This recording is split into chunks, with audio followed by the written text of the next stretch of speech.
Hello, this is Obsessive Gaming Chronology. As you can tell by the sound of my voice, we're doing things a little bit differently today. Why are you hearing my voice? Well, I kind of just wanted to show that there's a real human being behind the channel and that it's not AI. I'm sure some people are suspicious that because I don't talk that this is an AI channel. Well, it's not. And today is the definitive proof of that.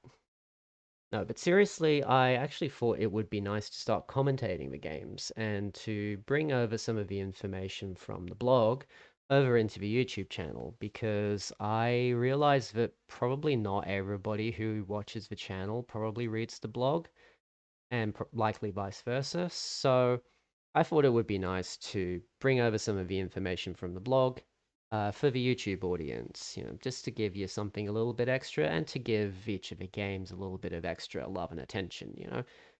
All right, so this week we have Bullseye. This is a game based on the sport of darts. It was written by David Dahl, the author of many other basic games, and also the author of the seminal computing book, 101 Basic Computer Games. Referenced it a lot. We played a lot of games from it. It's a very, very important book for the beginnings of programming and computer games. And yeah, David Dahl has a lot of influence on the early computer gaming scene through this compilation book. Uh, Now, into the game itself, you might be able to see just from the basic description of the game that it's actually very different to the actual sport of darts.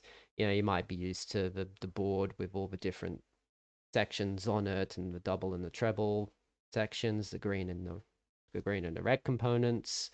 Well, this game doesn't have any of that. It's very, very heavily simplified, probably to make it work in a basic text-based game context. So we've only got 10, 20, 30, and 40 point zones with the chance to miss and score no points. And we have three different throws that we can choose from: fast overarm, controlled overarm, and underarm. And you can see the probable scores that they'll give here.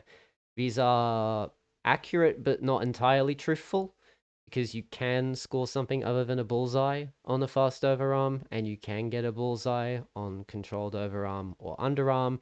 It's just a lot less likely to happen. And there's also a coding bug that causes underarm to have the same odds as fast overarm.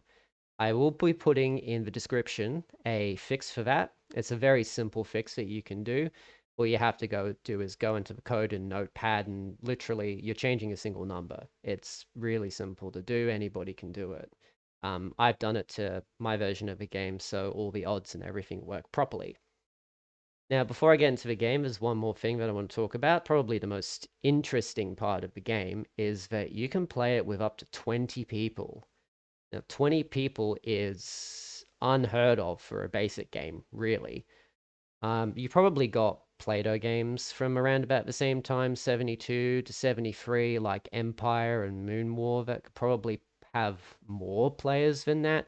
But for a basic text-based game from the early 1970s, 20 players is insane. Like, could you imagine how slow it would be to get through 20 people on like an old teletype kind of mainframe that's going to be printing out all the answers on paper? That would be an afternoon. It certainly would be, but I wouldn't want to do it. I'm glad that it's sped up now. Uh, anyway, let's get into a game, and I'll talk a little bit more about kind of a strategy. I will also put the odds.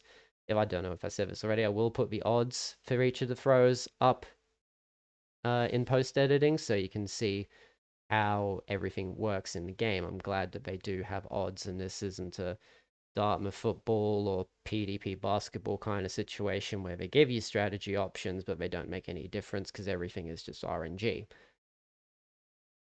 All right, anyway, let's get into this. So for me, I don't see the point in doing controlled overarm. It's got slightly worse odds than underarm. Underarm is a little bit friendlier to getting bullseye, but for me personally, when I'm playing this by myself, I prefer to just go straight fast overarm because that's the fastest way to win, simply. The 35% chance to get a bullseye.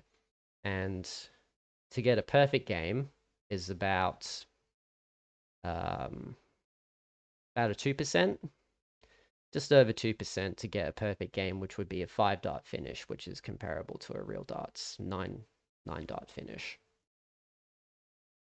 These throws are not being overly kind to me. Let's just finish it off with a bullseye. Yeah, so that's a pretty bad round, getting 16 throws to do that.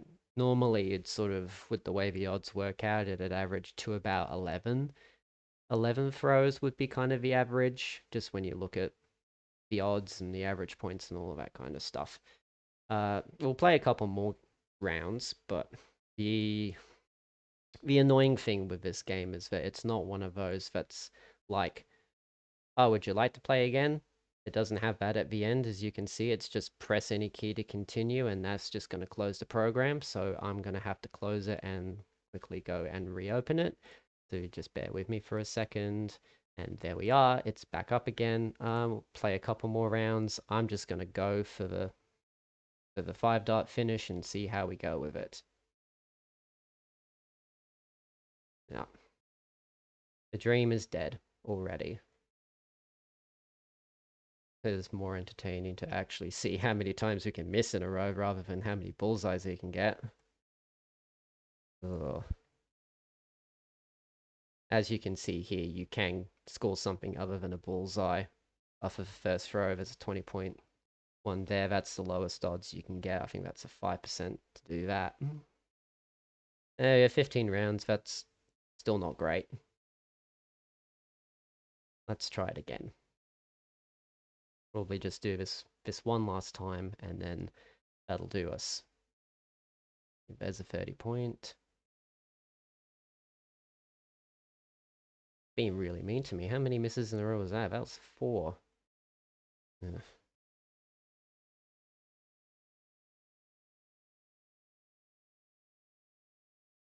15 again. You know what? I'm not happy with that. Let's do it one more time.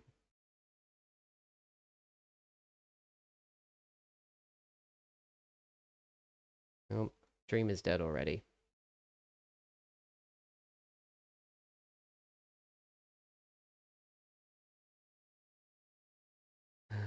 What was that? How many times did I miss there? That's 1, 2, 3, 4, 5. 5 times in a row we've missed there. Yeah, I was on track to get it in 10. And then the game was like, no, no, no. Ah, well, that's kind of the way it goes when it's all about odds. That'll do for this video. Please let me know in the comments what you think about me doing a voiceover for this, and if it's something you'd like me to keep doing. And as always, like and subscribe and do all of those lovely things for the algorithm to sort of get this out to more people, and so we can get more people aware about gaming history. All right, well, we'll see you next time. Bye.